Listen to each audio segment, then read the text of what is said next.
The nation's capital, where laws are made, where millions flock to see government in action and be a part of great change. A recent legal change has many people saying, hey, maybe love really does conquer all. Like, it was fantastic. I was like, oh, now I can go ahead and get married if I ever wanted to. So, which I think I would one day. But yeah, I was absolutely elated. On March 3, 2010, same-sex marriage was legalized in Washington, D.C.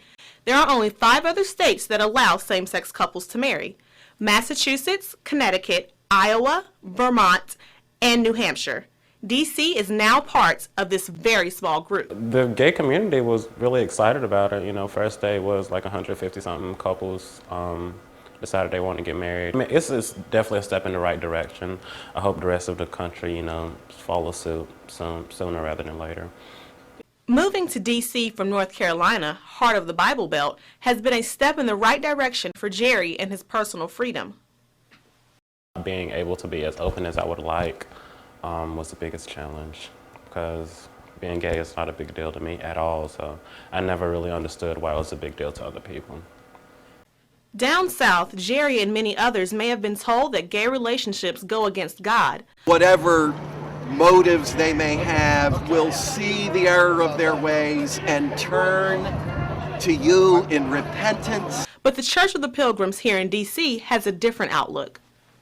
I think there's room within those biblical passages to think about marriage in different ways.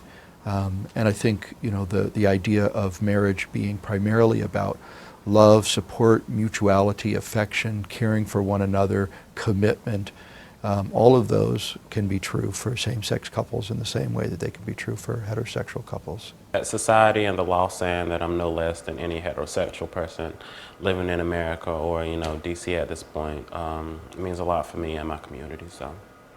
Same-sex marriage has faced criticism from those who say having a civil union should feel the need of having a ceremony and feeling committed.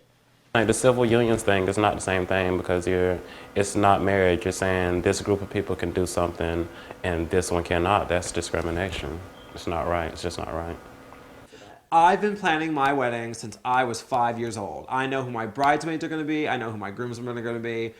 I don't think civil union, that's great. If you want a civil union, that's fantastic. You go have your civil union. I want a marriage. I'm from California originally, and that whole Prop 8 thing was just such a blow to gay rights and same-sex marriage. And I think that my parents were out there just protesting, like, oh my gosh, my gay son needs to get married right now. And it was so disheartening that something like that happened in California. So when something like this happened here in DC, I think everybody, myself included, was elated about the fact that now we can get married here. I really, really hope that there aren't going to be any sort of Prop 8 shenanigans that are happening in DC. But you never know what those wily right-wingers might end up doing. But I have high hopes that this is going to stick. So, and it should stick. Love is sufficient unto love, and there's nobody should deny me that my own rights as a human being. The people and the city will forever be changed by this act of legislation. I think the gay population in D.C. will definitely grow. D.C. is already a fantastic city, but it's even more fantastic because we're part of a very small niche of states and cities that have actually allowed this. We're progressive, and I think that'll attract tourism. I think that'll and we're in the nation's capital. I mean, there's already a boom of economic tourism here, and this is just going to add to that, and it's just going to foster some city pride.